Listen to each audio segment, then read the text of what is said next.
गिबियावनो बड'लेण्ड रादाब बुथुमगिरि नोंथांमोननिसिम आरो नायग्रा बिथांफोरनिसिम आंनि बेलासिनि गाहाम हामलायनायखौ जासिहरनाय जाहैबाय। दा जोंहा बेवहाय प्रग्रामा मेनै जोङो इयुथ हिसाबै जोङो मोनसे प्रग्राम लादों जे बुथआव जोङो सोफानाय 10 इयुथ्सखौ लानानै जों मोनसे सावरायमेल लादों आरो बेजों लोगोसे जोंहा दुमब्रुगुरि गङिया प्राइमारिनि आन्दाराव गोबां बिजेपि आरो बिपिएफनि जइन जानो फैदों। मानोना जोंनि इउपिपिएलनि जे निति आदर्शखौ मोजां मोननानै बिथांमोना बिपिएफनिफ्राय आरो बिजेपिनिफ्राय लैहोर लैहोर दिनै जोंनावहाय जइन जानो फैदों। मानोना बिथांमोना जोंनि जे निति आदर्शखौ मोजां मोननायजों लोगोसे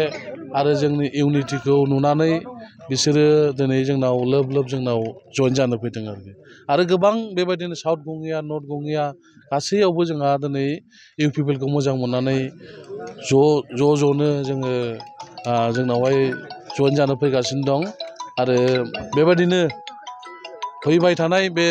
22 तारिखआव जे जानो गोनां जोंनि बिटिसिनि बिसायख'थि बेवहाय जोङो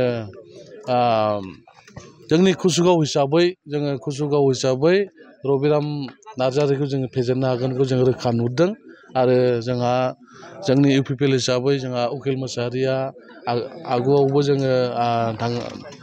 17 बोसोर सालायबाय थानाय जे बिटिसिनि चिफ हाग्रामा महिलारिखौबो जोङो इजि भाबै फेजेनखादोंमोन आरो दा फैबाय थानाय समावबो जोङो बिथांनिनो जे एमएलए रबिराम नार्जारि बिथांखौबो जोङो इजियैनो जोङो फेजेननो हागोनखौ जोङो रोखा होननानै जोङो दिनै बुंनो हायो आरो।